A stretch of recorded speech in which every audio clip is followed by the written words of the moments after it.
Welcome to Call the Nurse, life support for the stories that don't make it in the chart. Because not all wounds are visible and not all healing is clinical. I'm Mindie, a nurse, a mom, and someone who's lived through pain, joy, and everything in between. Each week, I'll be sharing real life experiences from not only the front lines of nursing, but we'll dive into the raw and unfiltered moments of parenting and marriage, and also explore what it truly means to heal body, mind, and heart. Whether you're going through your own personal transformation or you just need a place to feel understood, you've come to the right place. So take a deep breath. You're not alone. Let's talk about it. Let's call the nurse. Welcome to part 2 of my interview with my ex-husband, my daughter's dad, Armando, here on Call the Nurse. In part 1, we discussed a lot about our divorce and also remaining co-parents and partners in parenting our daughter who was diagnosed with high-functioning autism when she was young. In this episode, we are going to discuss someone else helping to parent our daughter, and that is my new husband, Alon, and also discuss the dynamics with a blended family and his relationship and how important he feels the relationship with my husband, Alon, is with our daughter. I hope you stick around and listen to this great conversation. So, how was it for you when I was starting to date Alon? How was it for you when it came to knowing that Haylie was potentially going to meet another man, or Haylie was going to potentially have another stepdad? I mean, I feel like there are many guys who wouldn't want necessarily have their daughter meet the other man. I know that you really were encouraging it, but how was that for you? And how were you so supportive of Haylie meeting someone else and encouraging that relationship with her and Alon? I would say, to be honest, it was hard to make that adjustment at first in terms of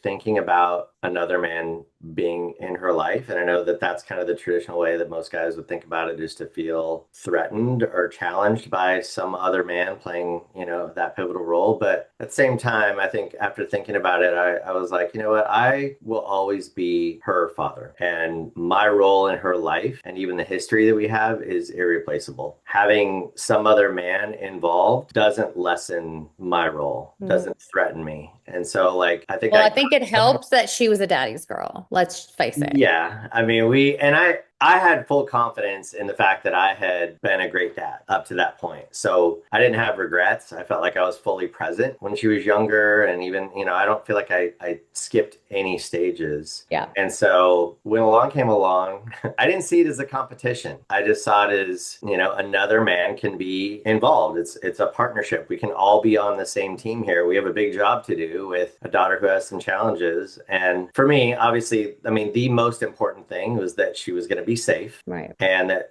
she was going to be cared for and have her needs met. And as long as that was the case, I feel like, it's hard being 50-50, and I have total control of how I'm going to treat her. And, I have my, what I want to make her feel like unconditionally loved or have fun or feel like she can open up and all that. I can't control what happens on the other side, the other 50% of the time. Although I knew you were a great mom, and I knew that you were, had your strengths and weaknesses and all that. But I think at the end of the day, I liked the idea of having a male influence in her life when I couldn't be there. Yeah. Yeah. I remember there were times where and this is as she got older, because I think she met Alon when she was 10 or 11 years old, and now she's 18. But I remember times when we were really starting to have challenges, as she kind of hit puberty and was going through some stuff. We would call you, or I would call you. And I know eventually you were kind of like, that's your and Alon's household. Because we started living together before we got married. I think we lived together 3 years prior, and Haylie was with us half the time or part of the time. And you would be like, well, Alon's there. That's your guys', family dynamic. And I'd be like, yeah, but you're dad, and and I do think that you were dad, and there were times you really did need to intervene. But I was always kind of amazed how you really encouraged Alon to start really stepping in as kind of the father role. Yeah, you're the dad, and at the end of the day, we're going to make important decisions together. But when it comes to your and your household, you figure out your discipline. Let's keep it, the same, but you really wanted Alon to step into that role. And I don't know many dads who would have felt comfortable with that. Yeah. And I think you and I, even though marriage-wise things didn't work out, I think we have very different childhood, very different parenting. Whole other episode. Yes. Yeah. But ideologies, right? But it creates a balance. Like this whole spectrum of here's where you are, here's where I'm at. And somewhere in the middle, I think there's a healthy balance for Haylie to be had. And if you're all alone in your house, having somebody there to help balance you out. And I remember specifically, like, there's been times when Haylie really, or Alon really endeared himself to Haylie when he put you in check for something, like, Oh, she loved hey, you that. need to, like, come on, cut her some slack. Like. Yeah, it would be like the way she was dressing or something. Right. And I'd be like, oh my gosh, are you really going to wear that to school? And he'd be like, back off of her. Like, do you realize what I did when I was a Yeah. headbanger? And my mom would be like, you're not wearing that out. Like, let her be as long as she's Yeah. safe and she's doing what she needs to do. And Haylie was like, yeah, listen to Alon. But you're right. I don't think she felt a need to like call dad as much when she really felt like Alon had her back. And I think that happened as she got older. Yeah, and I would say too that there were a lot of times when Haylie would call me or you would call me if you guys weren't getting along, and I would step in and mediate and all that. And I would also sometimes help her with her homework and all that. And as much as I loved being around her, I also had learned to kind of enjoy my single life and Right. being off the clock as a parent, and I realized I need that time. I need to be able to focus on me or go on dates or work out or whatever, and allowing you to create that dynamic and have Alon step into that role, even though I think it took a little bit of time of him to kind of develop that closeness with her, or where she would trust him to take that role. I think eventually you guys got there, and it's great to have. I'm not a perfect dad. I'm not a perfect parent, and I have my blind spots, my weaknesses, and to even have another male in her life that can offer a different perspective or different insights that I did it. Yeah. And also, I think, I'm not the only male authority she's going to have in her lifetime. And she's learned how to negotiate life with me and sometimes manipulate me or, say whatever. But we have our own dynamic, but the more male authorities she's able to have in her life and know how to negotiate and exist with, the better off she's going to be. I mean, you have a bunch of different supervisors in every job that you have, right? Like, Yeah. And I think being on the spectrum too is a little bit like you get into a routine and it's hard to make transitions. Like that's a hard transition to go from house to house and a different authority, and knowing how to switch gears like that, I think. Yeah. Well, and I think as she got older, that's when we started doing, instead of the every few days, because I think every like typical custodies be every, 2 to 3 days. Then you go to the other parent, 2 to 3 days. And as she got older, I believe we started kind of doing week to week. Like, let's let her kind of have a week to adjust at my house. And then, and you moved closer. When we moved to the Valley, you kind of moved closer so we wouldn't have to be so far apart. But I do think that this particular time in her life, when she struggled the most, starting around like 14, 15, when Alon really started stepping up even a lot more, because she felt she trusted him. I look at like the last year where she's needed to be, elsewhere for school and just getting some extra help. I really felt like we kind of all came. It wasn't like these separate households. We kind of all came together as a team, but she didn't live with either one of us for the last year and a half. Yeah. So, and you got to kind of have your own life a little bit, which she needed to focus on her thing. But I think about how Alon even just went to like the family seminar. Like she really had her step siblings, involved. Like he really started joining family therapy when he could. And I think this last time when he went to Utah to be with her, you didn't feel threatened by that at all. In fact, you were like, it would be great if Alon, could be there. And I think it actually made you happy when you saw the pictures of her and Alon dancing together and her and Alon doing horse therapy together. I've never felt this like competition or anything. On hold, hold on. It is our kid live in living color. Hi, honey. Hi, Mom. I tried to call you on WhatsApp. Yeah, I'm actually on a podcast here with Dad. Oh. It's all right. Please tell me you're not recording. It's okay. I'm gonna hit stop on record. Hold on. All right, live and in living color. Our daughter calls and she's been blowing up both of our phones. So there you go. And she got to have both of us. So anyway, please proceed. Proceed with. I think her and Alon have gotten so much closer in the last year, and I feel like their relationship has grown. And even you were saying earlier how like you realize like you need a life, right? Like I'm sure that probably helped. I mean, not that you were like still hung on me, whatever. You and I have always just been really good friends, but I think that's probably helped seeing me, Alon, and Haylie kind of have our unit, and then you're free to go and like, okay, Dad, go date, go have a life. Even though that's been a bit of an adjustment for Haylie, I think.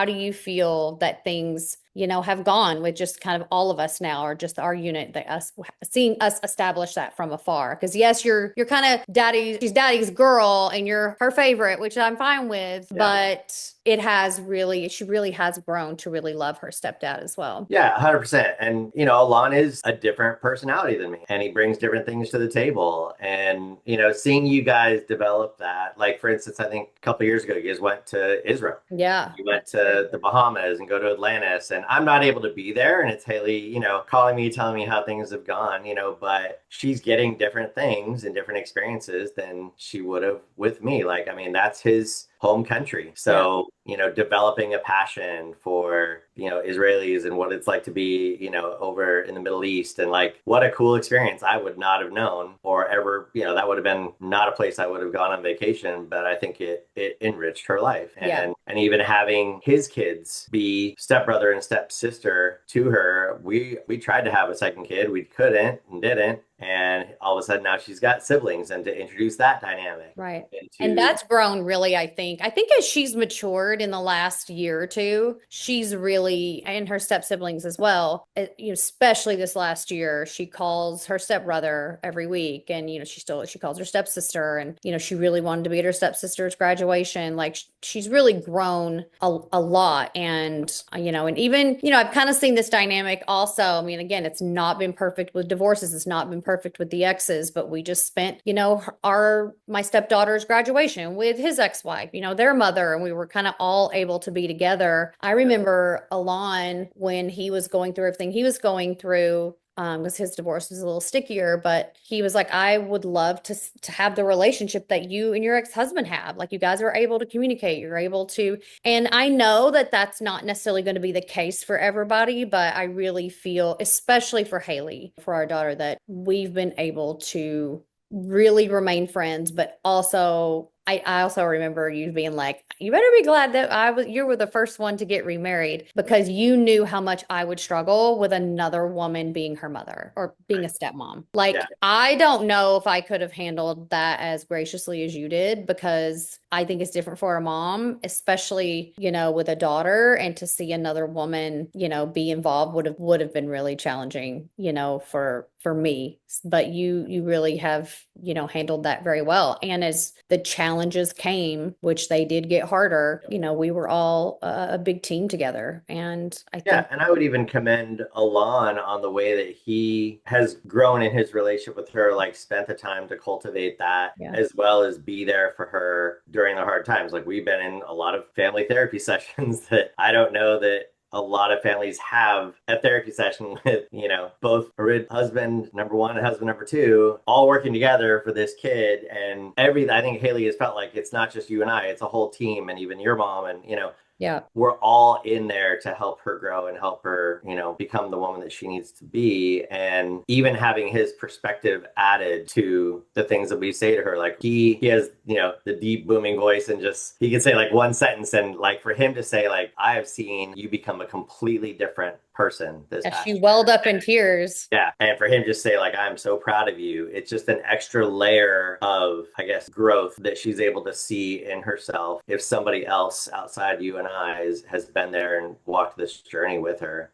And she's able to have more pride in herself because she has another person there in that step role. Yeah, I think it's been really cool for her, even now, for her to say to people, oh, we're just all one big family. Like, to her, this is very normal. And when she sees kids where she's at who doesn't have the best, upbringing or best home life, it's like foreign to her, of like, wow, your dad doesn't talk to your stepdad. Like, it's odd for her. And I think it's a really cool thing too. I mean, I look at these next steps, and again, I think we could have 5 episodes on just the journey we've had with her, but her now going and moving to Florida, and that's a whole new journey. But if you think about Florida, why is she even going to Florida? I mean, Alon grew up there and we have a home there. Like, to see her bonded to people that we know because of him, that's where she wants to go now. And like, we're encouraging her, and you're okay with that. I mean, your daughter is going to be moving across the country, but you have confidence in the people who are there, and all of us as a family. I just think it's a really cool thing. It's not what we expected or planned, right? I mean, obviously,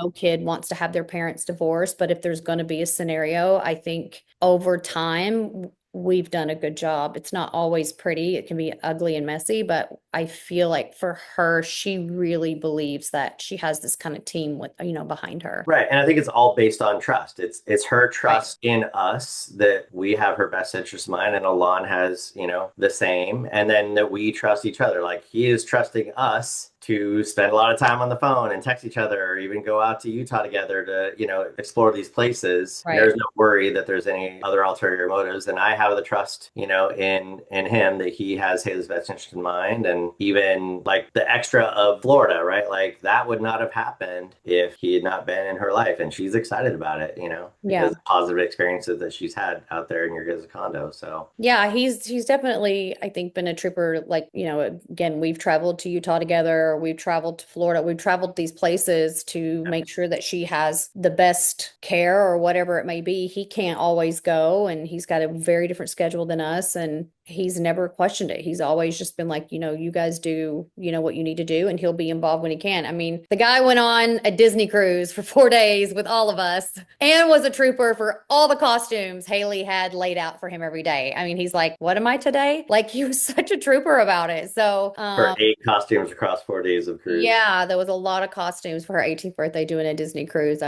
Alon really did a good job. He has come a long way. It wasn't always this way, and he had to go through his own. I really think, and one day we'll have this conversation with him too, but I really think Haylie has been a great teacher to him. I think she has been one of his biggest teachers, without him even realizing it in the last couple of years. I think she's helped him kind of expand his mind on parenting a kid that just doesn't see the world like other kids do. I mean, his kids are like neurotypical, applying to medical school. Like, he's always had just these really great, respectful, just rule-abiding kids. And we just had just a different experience. And I think that he has gotten to be more compassionate. I think he's gotten to be more patient. And it's helped him even tone down a little bit when me and him are built very similarly. Like, we see each other like, you don't be so disrespectful, don't talk to your mom that way, or don't talk to your dad that way. And then now seeing that there's this part of a neurodivergent brain that they just have no filter. You can't take it personal. That's so opposite of what I learned in the South too, right? You just don't speak that way. I think we've both really come a long way, and she's really been through, I think, her healing where she's been in Utah. I think it's really forged a lot of growth on Alon and I, not only separately, but, as a couple as well. I think we've all kind of come a long way. Yeah, I think she's clearly struggled more than Aiden and Emily did in their teenage years, but I think that also bonds you. Yeah. I mean, we're all 3 of us in the trenches together, helping bring her through this journey, and the ups and the downs. And he's been right there and present in front row, and all of us together, I think, can all feel like we sweated it out and can all enjoy the fruits of, where she's at right now. Yeah, we were just on a vacation, and I was on the phone with her on FaceTime, and I got off, and our guide was like, wow, you and your daughter sound like best friends. It doesn't even sound like a mom and daughter. It's just best friends. And I was like, me and Alon just looked at each other like, if he only knew like the journey, that we've had. And I was just talking to some women in my like warrior women group that I do. And I was saying how had Haylie not struggled in the different ways that she did and have to go to Utah and the different things, I don't know that I would have the growth that I've had in the last couple years. Like, I feel like her going and doing her growing and healing and needing boundaries, like maybe this was all for me, or maybe this was all for us as parents to all kind of learn and grow and be the best we can, not only for her, but just ourselves. And it's really been an eye-opening, because at the time I thought it was a curse. I thought, oh my gosh, she's missing out on so much. Oh my gosh, like, how can we drop our kid off in Utah? What horrible parents we are. And now, a year and a half later, I think, God, what if she hadn't? Where would we be? And who would we be at this point? It's really forced me to look in some really deep places of myself. I think every kid struggles, and I would much rather have gone through what we've gone through, where she has struggled under our care as a minor, than be out in the world with a big question mark of like, oh boy, I have a lot more confidence in her ability to succeed now because of the struggles and coping skills, things that she has learned to be able to take that next step in, independent living. Yeah. Well, I think this is a good lesson too, I think, for parents, because, I think there are parents, co-parents, that they don't even want to look at their ex. They don't want to look at each other. They don't want to be in the same room. And there may be different reasons for that, but I feel like you don't, like you said, every kid struggles. You don't know what that kid's going to go through. And if you're not on the same team, it's just going to make it harder. It's going to make it harder for them. But if you can kind of make kid be the top priority, and we'll figure all of our personal stuff out. But if they feel they got mom and dad on at least the same team when it comes to them, I think it really makes a world of difference, because I can't imagine if we would have had to navigate the last 2 years hating each other and not having to be able to talk about what's going on. I just, it would have been a nightmare. So I'm like really, really grateful. Me too. Thank you. Well, thanks for joining. And I feel like we could do like 5 more of these, because I think there's just so much that we've gone through with her over the last 18 years. So, but until next time, Thank you. Thanks for having me. All right, go talk to your daughter now.